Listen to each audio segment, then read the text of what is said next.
We are sitting down right now with Warren Buffett, the chairman of Berkshire Hathaway, who for the first time in 60 years has been watching all of this from the audience instead of being on stage. And, you know, last year at this time, Warren, you surprised everyone with the announcement that you were stepping down as CEO. Fast forward a year, and here we are. What do you think? Well, I think it's all working. It's all working. It isn't our ideal surrounding area or environment, I should say, in terms of deploying cash for Berkshire. Okay.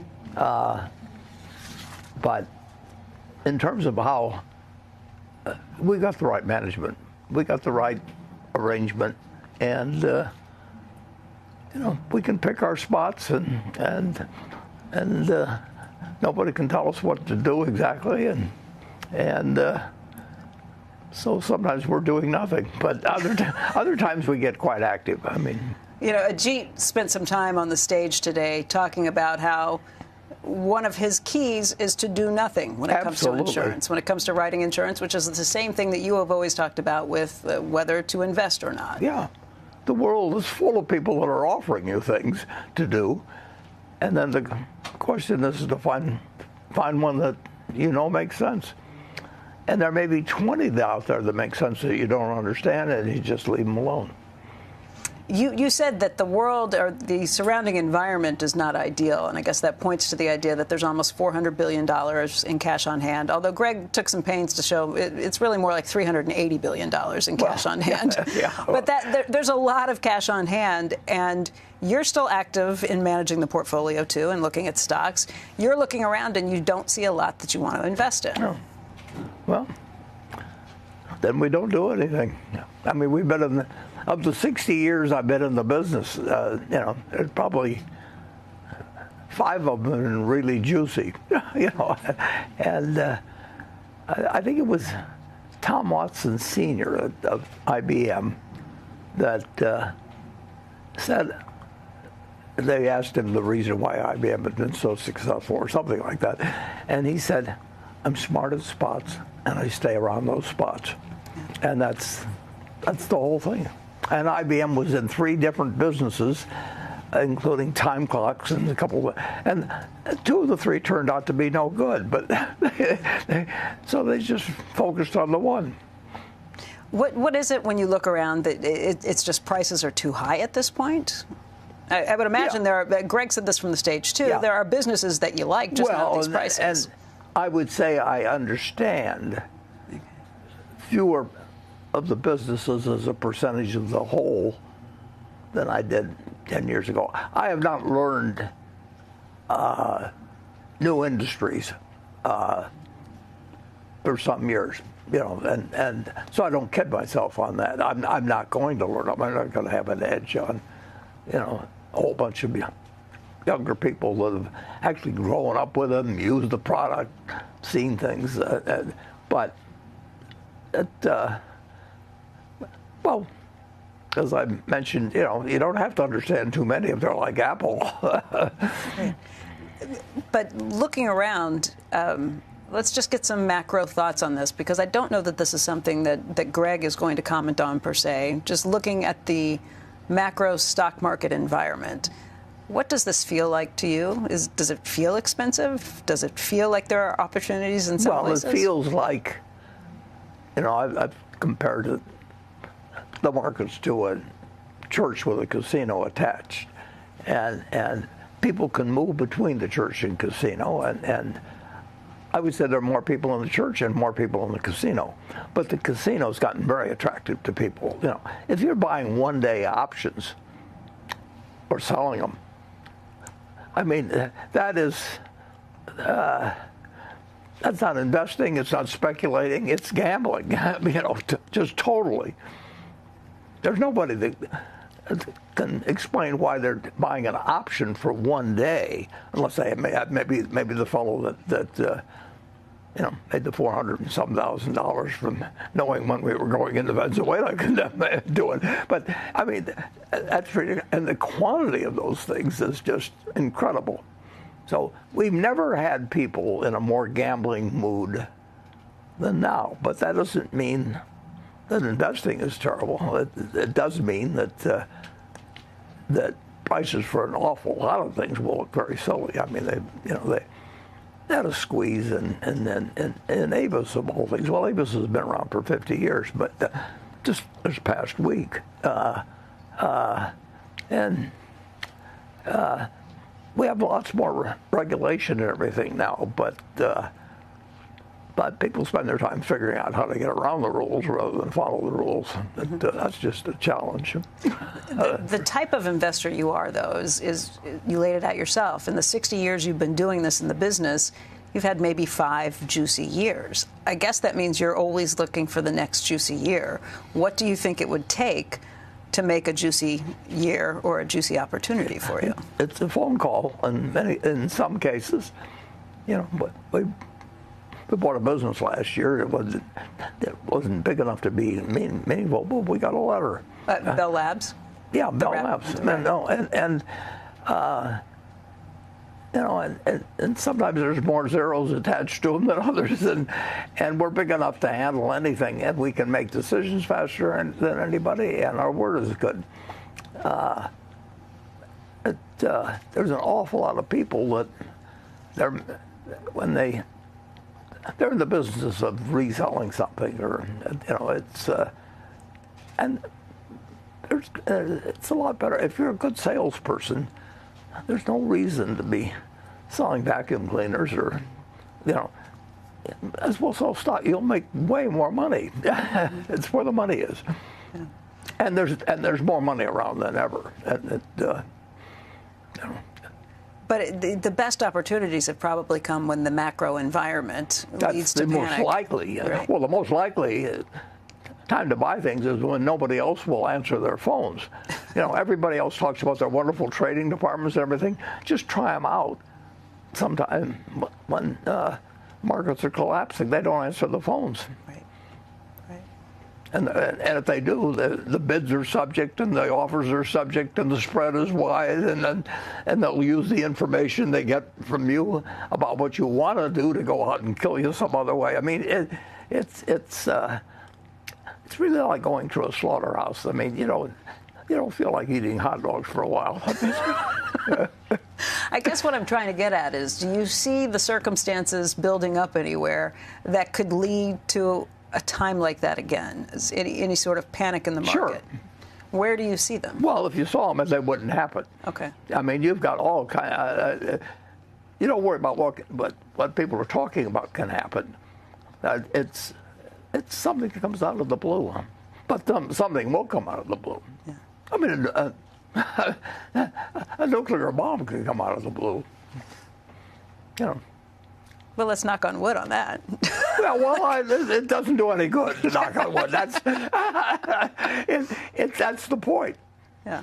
It was the Archduke getting shot, in 1914 or something like that for World War One. And it's just take everything in life, and if it's something people are talking about and thinking about, it's not going to happen. Yeah. But there are things that can happen out of the blue. And actually, that's particularly true, to use that phraseology now, because the things that can come out of the sky, we don't know what can happen tomorrow. I don't like to talk that way to people, whether it's you or anybody else. I mean, because whether it does you a lot of good to worry about that, I don't think it does do any good to worry about it.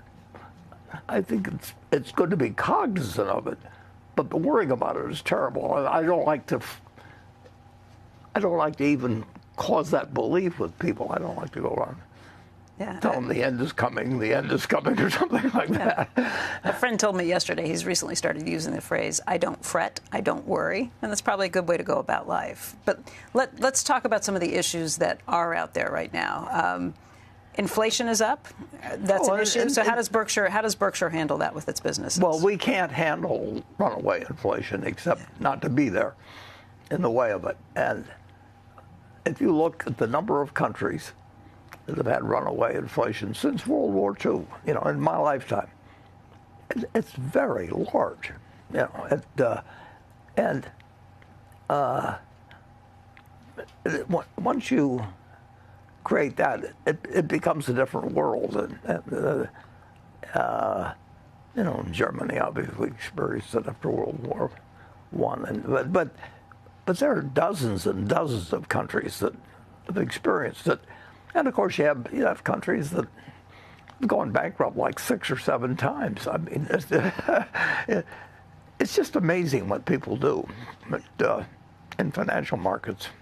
What about the inflation that we're dealing with right now, which is, not excessive? It's north of 3% at this point, but we're not even back at the levels we were during COVID. We're looking at 8 to 9%. So what about just higher energy prices, how that works through the line, and how you handle it? Well, it came close before Volcker. I mean, it was cash is trash, and people were losing faith in the currency, and they felt they could borrow and 12% to earn 6% on farming or something like that, and they had huge farmers in this state, Nebraska, collapse because they bought beyond the earning power. They paid interest rates beyond the earning power just because they felt that the dollar was going to disappear and the land wouldn't disappear, and it's tragic for many people, and if you're the best doctor in town or the best lawyer in town, you'll always make money under any situation. The best TV personality. I mean, but what not having faith in the money does to a country, it turns it into something else. Yeah. And I've always hoped that the U.S. never does it, but we are not immune from it happening. We have a lot of control over whether rates may go up a half a point or down a half a point, but we may have less control over whether they go up 50 points. You've long been a supporter of Jay Powell's. Exactly. He had his last FOMC meeting as chairman just this last week. He did say that he's going to be sticking around, staying on the Fed, staying in that position for the foreseeable future, in part because of the threats that he's faced. I'll feel better when he's there than when he's not. I mean,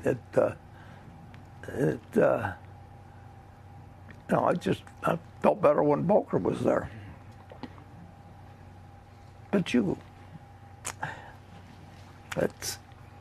economists aren't the best at this sort of thing either.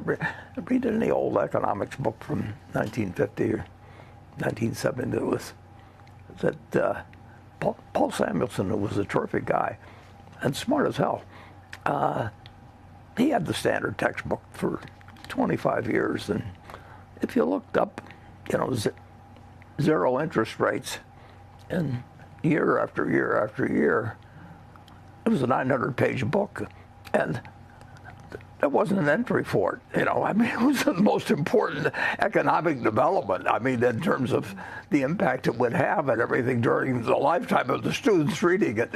But it's what you don't think of that does all the damage. Yeah. Let's talk a little bit about CEOs in some of the Berkshire holdings. You mentioned Apple's Tim Cook and just the phenomenal job you think he's done. Incredible. He's not the only one of your major holding CEOs who stepped down. James Quincy recently stepped down from Coca-Cola, too. And we just spoke with Vicki Hollub, who announced that she is retiring and stepping down from that position at Occidental.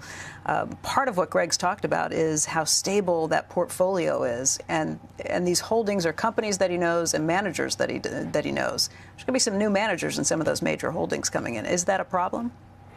Well, it was certainly a problem with Coca-Cola there for a good many years when I was around the company. I mean, sure, it's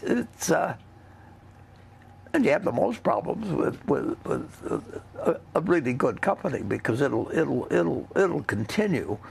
I mean, if you're selling some product that people are buying every day. You can make the wrong decision for a long time. But that's one of the problems with investing.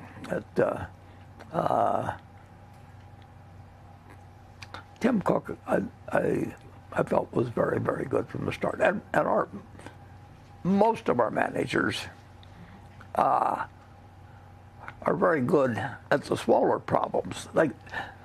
They can't anticipate the overwhelming problems. That's my job, or now Greg's job. Do you feel good about those holdings still? Have you met any of the new managers of those businesses? I haven't met the old managers.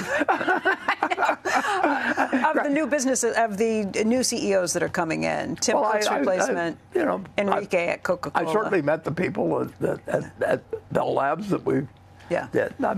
And obviously I met Vicki. We made the deal, and so I enjoy meeting the people. But you can make mistakes with people. I mean, look at the divorce rate. That's more important than whether you got the right CEO or anything else. And now you've got years of trial. I mean, back when I was young, you had to make the decision. Or you didn't have to make a decision, but a good many people made the decision when they were 20 or 21. Now, to get married. Yeah, they got married. Yeah. And now they spend 5 years and they still make the same mistakes. So you think we're getting worse at our judgment? Well, I don't know. And maybe the people behave differently before the marriage than after. Who knows exactly? Yeah. I would say that almost everybody feels either their marriage is better or worse than they anticipated a month after they were married. But I don't know which. Warren, let's talk a little bit about deep fakes, because the deep fake Warren that popped up early in this session was pretty good. They had somebody standing up. Greg was joking about it, but the first question went to a guy from Warren up in the rafters who lives in Omaha. You've been concerned about some of these AI deepfakes and what that means for the world. Yeah, I would be concerned if everybody was. Well, actually, the worst thing would be to have a really good imitator of any president that came along. I mean, just imagine. Well, yeah, we had that famous thing before, way back in New Jersey, where the Martians coming and everything like that. War of the Worlds with Orson Welles. What you can do, well, if you convince people to lend you money for it, you shouldn't be borrowing it. I mean, it's scary. And it's particularly scary when you have 9 countries or so with the nuclear weapons and people working on something even more later. We haven't dealt with this. We don't know what's going to happen. Yeah. Let's circle back to Berkshire and the Berkshire of today. I think I was speaking with you yesterday or the day before, and we were talking a little bit about Greg Abel and what a nice guy he is. And He's a terrific guy. You said something interesting to me, though, about how you picked him, and it wasn't because he was a nice guy. Why did you pick him? Well, he's very, very, very smart about businesses. Incidentally, he's getting his he's getting his American citizenship here very soon, and he was going over with me all the things he had to learn about. And I've actually spent a little time in the past with groups of individuals. Of course, my wife did it too, became an American citizen.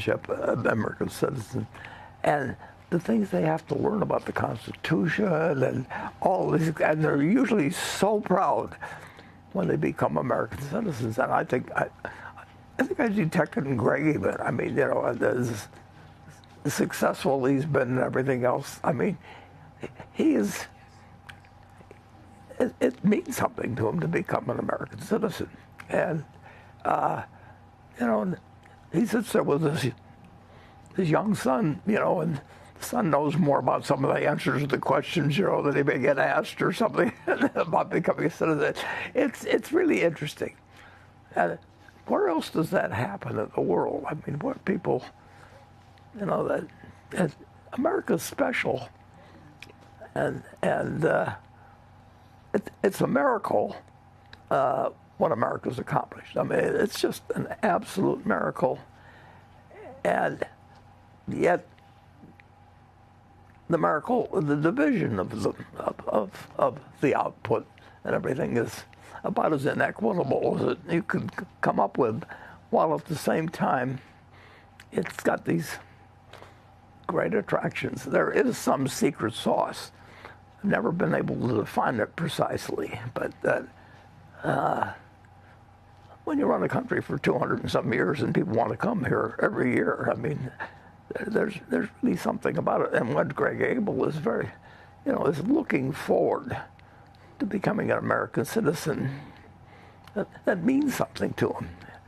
And you can't buy that anyplace. Or package it, or it won't work for a Madison Avenue approach.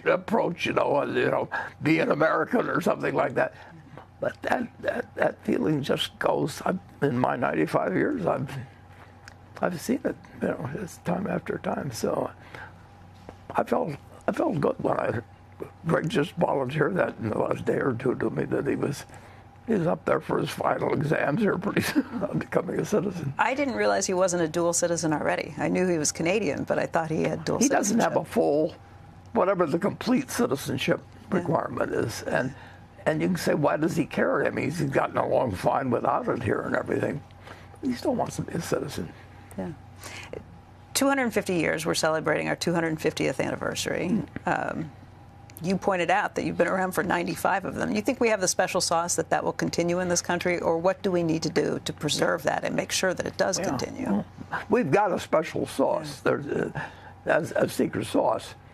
It's such a good secret that I don't know what exactly it is, but I do know this, that anybody that has a choice would choose to be born in America. I mean, you can pick some very small little country. They're very happy that they're. But is there any other country that everybody's for a couple hundred years has wanted to emigrate to? I mean, and it attracted some terrible people, too. But it worked. And they had the mafias from the different groups, not just the Italian mafia, but all. I mean, it wasn't that we had some system for picking out the wonderful people from some other countries, but it has worked. But it's worked. The extremes to which it works don't seem to belong to that kind of a society. I mean, if you were drawing up dreams for the ideal society, and you would have this kind of GDP per cap and everything, you wouldn't design the inheritance laws. You wouldn't. I mean, you'd just do all kinds of things differently, but somehow it's worked. But that doesn't mean that